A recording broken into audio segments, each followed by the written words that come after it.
First ever factory outlet Mukunda jewelleries grand opening December 14న హన్మకొండలో. నమస్తే రమగారు. నమస్తే రమగారు, భగవద్గీత ఇది చదువుకుంటే చాలు మన జీవితానికి సంబంధించిన అన్ని విషయాలుకి సంబంధించి ఒక స్పష్టత ఉంటుంది.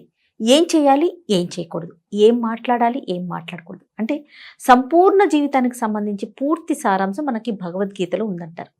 అంతేనండి? అది ఎలా? నిజంగా ఒక్కసారి మనం భగవద్గీతను చదువుకుంటే చాలా వరకు విషయాలు మనకు తెలుస్తాయేమో కదా. ఇప్పుడు భగవద్గీత ఏ భాషలో ఉంది జయ? జనసామాన్యానికి ఏ భాష అర్థమవుతుంది? తెలుగులో లేదు, సంస్కృతంలో ఉంది. అవును. దానికి అర్థమో తాత్పర్యమో మనం తెలుసుకోవాలి. మామూలుగా మనం భగవద్గీత చదవటం అంటే సంస్కృత శ్లోకాలు చదివేసుకున్నాం అనుకో, 9వ అధ్యాయం పూర్తిగా నోటుకొచ్చు, పిల్లలకు కూడా వస్తాయి. పిల్లలకి భగవద్గీత నేర్పిస్తారు, గడగడ గడగడ గడగడ గడగడ చెప్పేస్తారు. పిల్లలకి వస్తే పిల్లలు ఇంట్లో చదువుతుంటే తల్లికి తండ్రికి కూడా వచ్చేస్తాయి. వాళ్ళు కూడా చిన్నప్పుడు నేర్చుకున్న వాళ్ళైతే వాళ్ళు చదివేస్తారు. అవును. ఈ భగవద్గీత నోటికి రావటం అనేది చాలా ఇంపార్టెంట్, మంచి విషయం. దాంతోపాటుగా దాని అర్థము సారాంశము అర్థం కావాలి. ఇప్పుడు మనకు ఒక ప్రశ్నకి సమాధానం కావాలి.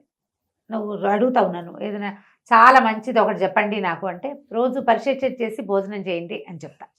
నీకు కాదు, ఒక అబ్బాయికి చెప్తా. ఇప్పుడు ఈ పరిశేచన చేయటం అనగానే వాడికి ఏమర్థమవుతుంది? అది క్రియ చెప్పాలి కదా. అంటే ఏంటి అంటే ఏంటి, అది ఎలా చేయాలి, ఆ చేయటం వల్ల ఏం జరుగుతుంది అనేది చెబితే ఇంట్రెస్ట్ కలుగుతుంది, చేయగలుగుతాడు, ఫలితం లభిస్తుంది. అవును. అసలు మన దేశమే కాదు, వాడెవడో రోజు వంకాయ కూర తినండి మీకు ఆరోగ్యం చేకూరుతుంది.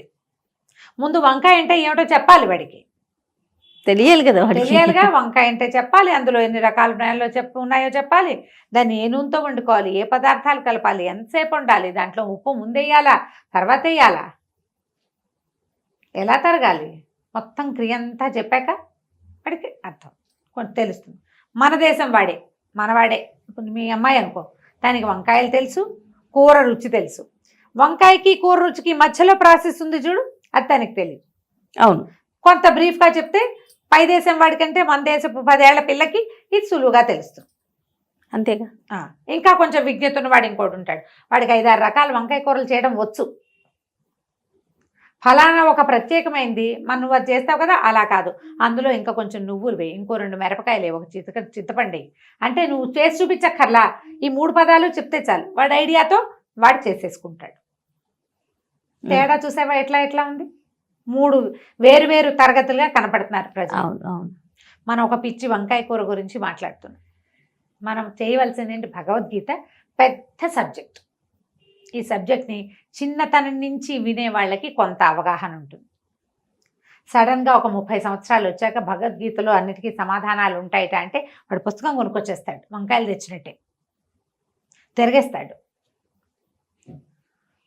ఏదో ఉంటుంది, అది ఎట్లా తెలుస్తుంది? ఇది ఎవరైనా చెప్పాలి, ఈ శ్లోకాలు చెప్పాలి, ఈ అధ్యాయంలో ఏ విషయం ఉందని చెప్పాలి. అసలు ఈ భగవద్గీత ఏ సందర్భంలో ఎవరికి ఎందుకు చెప్పారో చెప్పాలి. ఈ భగవద్గీత చెప్పిన వాడు ఎవడైతే ఉన్నాడో ఆయన ఎటువంటి వాడు, ఆయన జన్మ ఎలాంటిది, ఎక్కడి నుంచి ఇక్కడికి వచ్చాడు, ఇంత కథను ఆయన ఎట్లా నడిపాడు, అదంతా చెప్పంగానే ఇందులో సగం మనకు అర్థమైపోతుంది. అవును. ఏం చెప్పదలుచుకున్నాడు భగవంతుడు?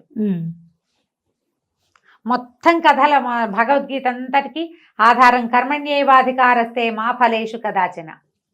కేవలం కర్మల మీదే నీకు అధికారం ఉంది కానీ ఫలితం మీద నీకు అధికారం లేదు. నీ పని నువ్వు చేసుకుని పో, అంతే. నువ్వెందుకు పుట్టావో ఆ పని చెయ్యాలి, అదే నువ్వు సరిగ్గా చేయగలుగుతావు. ఫలితం సరిగ్గా వస్తుందా రాదా దాని మీద నీకు అధికారం ఏమీ లేదు, అది ఎట వస్తే అట వస్తుంది. నీకేది పొందగలుగుతావో అది పొందజేస్తుంది, అంతేగాని నువ్వు ఏ ఉద్దేశంతో చేసావో అదే రాదు.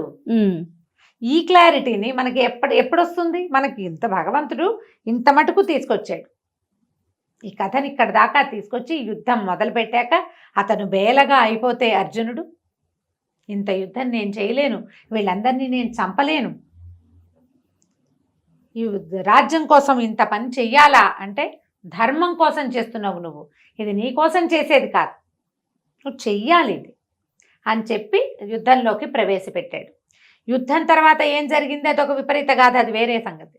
యుద్ధానికి ముందు జరిగిన విషయం తెలిస్తేనే మనం ఇది భగవద్గీత మనకి అర్థమవుతుంది. అక్కడి నుంచి ఏ ఏ అధ్యాయాల్లో ఏమేమి ఉన్నాయి ఇది కూడా మనకు తెలియాలి. మామూలుగా చూడు, ఈ మన గురుచరిత్ర పారాయణ చేసే అలవాటు ఉన్నవాళ్ళు, సచ్చరిత్ర పారాయణ అలవాటు ఉన్నవాళ్ళు ఏదైనా టెన్షన్గా ఉంటే, ఒక ప్రశ్నకి సమాధానం రాకపోతే ఏదో ఒక పేజీ తీసి చదివి అందులో ఏదో చెప్పబడిన వాటితోటి మనం కనెక్షన్ పెట్టుకుని తృప్తి పొందుతాం. ఈ పద్ధతి ఉంది, చేస్తాం కదా. అవునండి. నువ్వు భగవద్గీత ఇప్పుడే చదవటం నేర్చుకుని, నిన్ననే కొనుక్కు తెచ్చుకుని నువ్వు పేజీ తీస్తే నీకు ఆన్సర్ అర్థం కాదు. ఉంటుంది సమాధానం, నీకు అర్థం కావద్దు, దాన్ని ఇంటర్ప్రిట్ చేసుకోవాలి కదా నువ్వు. నీకు ఇంటర్ప్రిటేషన్ ఎప్పుడు కుదురుతుంది? ఓ పిల్లాడు ఏడుస్తూ ఉంటే వాడు ఎందుకు ఏడుస్తున్నాడో తల్లికి అర్థమవుతుంది, నీకు నాకు అర్థం కాదు, కొత్త వాళ్ళకి అర్థం కాదు. ఏ పిల్లవాడి దుఃఖం ఆ పిల్లవాడి తల్లికి, వాడికి ఆకలే, నిద్ర, కడుపులో నొప్పే, విసుగా, ఏదైనా వాంటింగా, బెంగ పెట్టుకున్నాడా, తల్లికి తెలిసిపోతుంది. నిద్ర టైము, ఆకలి టైము. ఎలాగా పిల్లవాడి మనసుని ఎలా చదివింది, వాడి నోట్లో ఒక ముక్క లేదే, తల్లికి అర్థమైంది చూసావా. అలాగే ఈ భగవద్గీతలో ఏముందో చదువరికి అర్థమవుతుంది. అది అర్థం కావాలంటే దాని ఆత్మలోకి మనం ప్రవేశించాలి. భగవద్గీత మాతలో ఆత్మలోకి ప్రవేశించాలి అంటే చదవాలి, ఎక్కడైనా వినాలి, చెప్పించుకోవాలి ఎవరితోటైనా. అప్పుడు అందులోకి మనం ప్రవేశిస్తాం. మన జీవితానికి సంబంధించిన అన్ని ప్రశ్నలకి భగవద్గీత సమాధానం ఇస్తుంది. గీతాదేవిని పారాయణ చేయటం కష్టం, నేర్చుకోవాలి. మీరు ఎప్పుడైనా వ్యక్తిగతంగా ఏదైనా ఒక అనుభూతిని పొందారా రమ్మగారు? గీత చదవటం ద్వారా మీకు ఈ సమస్యకి పరిష్కారం అయింది, లేదా ఈ సూచన లభించింది అనేది అట్లా ఏదన్నా అనిపించిందా? నేను చాలా పెద్ద కథ చెప్పాలి జయ. నాకు చిన్నప్పటి నుంచి పెద్దగా భగవద్గీత మీద ఆసక్తి లేదు. ఎందుకు లేదో నాకు కూడా తెలియదు. ఇంట్లో ఎవరు అక్క వాళ్ళు చదివేవాళ్ళు? మా ఇంట్లో భగవద్గీత చదివే వాళ్ళు కూడా తక్కువే. మేమందరం విష్ణుదాసనామాన్ని చదువుకునేవాళ్ళం. ఓకే. భారతంలో ఏదో ఇందులో ఉంది ఇందులో ఉంది అని ఏమీ లేదు, అలా చదువుతూ ఉండేవాళ్ళం. నేను ఏదో లలితా శాస్త్రాలు అవి ఇవి ఇవి ఇవి అవే నేర్చుకున్నాను. వర్షాకాలానికి ముందు 9వ అధ్యాయం పారాయణ చేస్తే చదివితే వర్షాలు పడతాయని మా అక్కయ్య చెప్తూ ఉండేది, మంచిది అని. మా పెద్దక్కయ్య ఐదుగురు వరకు ఈ భగవద్గీత మీద ఆసక్తి ఉన్న వాళ్ళు ఉన్నారు. తర్వాత కాలంలో, నా చిన్నప్పుడు కాదు, వాళ్ళు కూడా బాగా పెద్దవాళ్ళు అయ్యాక, నేను కొంచెం పెద్దాన్ని అయ్యాక. అయితే ఇందులో భగవద్గీతలోని కొన్ని శ్లోకాలని 25,000 అలా జప సంఖ్య 25,000 చదివితే పని అవుతుంది. అనుకున్న పనులు అయ్యేందుకు వీటిని ఇట్లా జపం చేసుకోవచ్చు అని ధ్యానమూర్తి పార్థసారథి మా అక్కయ్య జపం చేసింది, అది నాకు తెలుసు. ఏదో ఒక శ్లోకం తీసుకుని జపం చేయటం నేను ఎప్పుడు తిరిగేస్తుండేదాన్ని. నాకేం కోరికుందో నాకు అర్థమయ్యేది కాదు, ఏ శ్లోకం చదవాలో నిర్ధారించుకోలేకపోయేదాన్ని. ఇలాగే చేస్తాను. అందరం ఇలా ఆటగాయితనంతో ఉంటాం. మన జీవితం కరెక్ట్గా ఏ మలుపు తిరగాలి అన్నది ముందే నిర్ధారించబడి ఉంటుంది, మాస్టర్ ప్లాన్ కదా. నేను సుమన్ టీవీలో చేరాక 1.5 సంవత్సరం గడిచాక కోవిడ్ వచ్చింది. ఈ కోవిడ్కి ముందే నేను ఎంఏ క్లాస్మేట్స్ ఉన్నాం, మేము ఒక 5-6.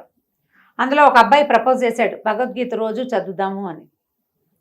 సరే చదవటం ఎలా మొదలుపెట్టాము, జూమ్లో లేకపోతే ఏదో మన ఫేస్బుక్ కాదు, మన వాట్సాప్ గ్రూప్ కాల్లో అందరం ఒక 5-6 కనెక్ట్ అయ్యేవాళ్ళం.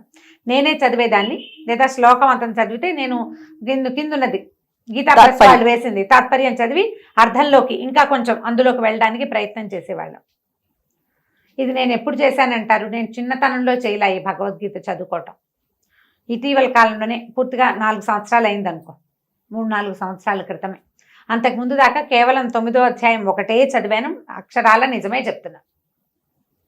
9వ అధ్యాయం చదివితే వానలు పడతాయి, అదొక్కటే పాయింట్, ఇంకేం లేదు.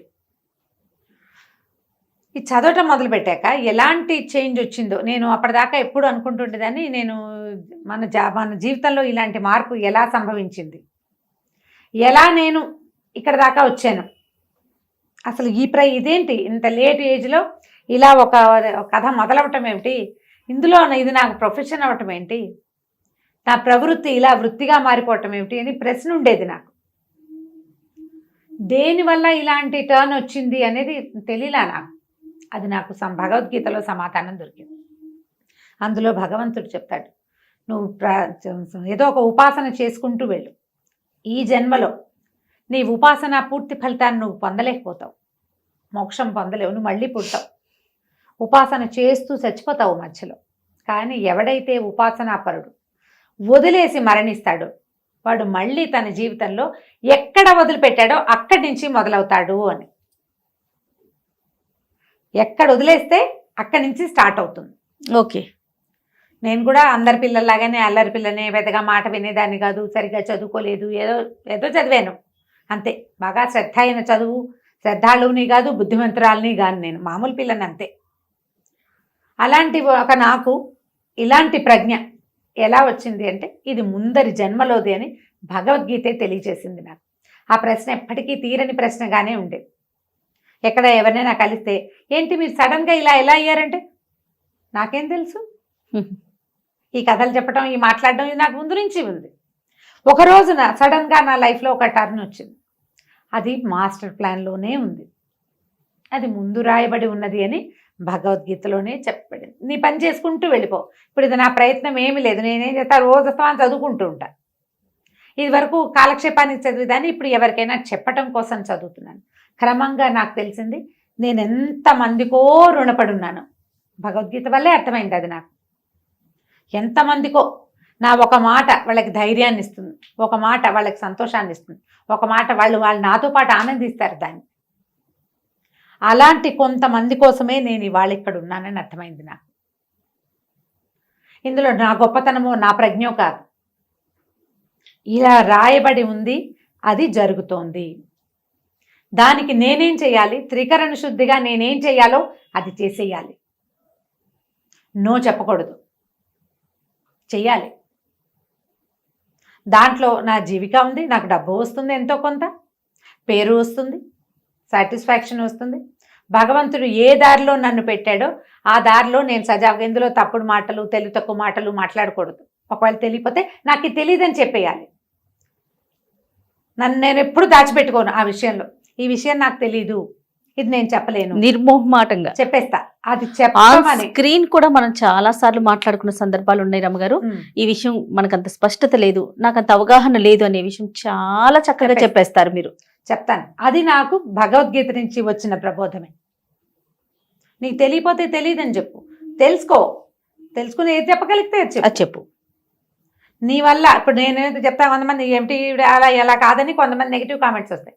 కానీ దాన్ని పాజిటివ్గా తీసుకుని అదే పని మీరు చెప్పారు, మేము చేసాము, మాకు బాగుంది అని చెప్పే కామెంట్లు 100 వస్తాయి. అంతే కదండి, 100.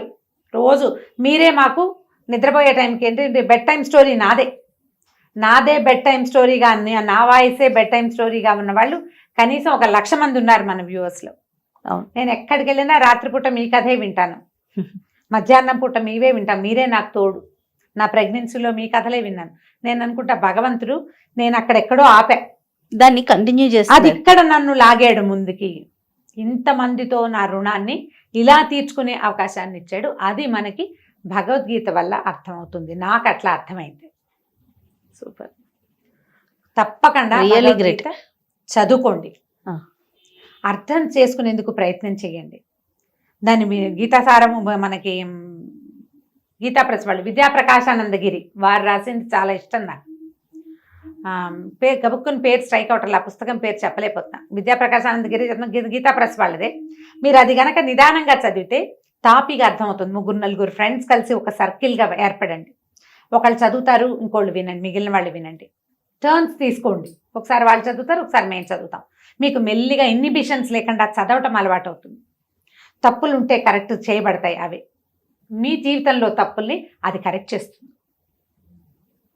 ఏవేవో పొరపాట్లు జరిగిపోతాయి, మనుషులం కదా, వాటిని కరెక్షన్ అవుతూ ఉంటుంది ఎక్కడో చోట. లాంగ్ రన్లో కరెక్ట్ అవుతుంది. తప్పకుండా గీతాని చదువుకోండి. గీతాదేవి మన పక్కన, మన వెనకాల అమ్మలాగా నుంచుంటుంది. మన చెయ్యి పట్టుకుని నడిపిస్తుంది. మనకేంటంటే అలవాటు అవ్వాలి మనకు అది.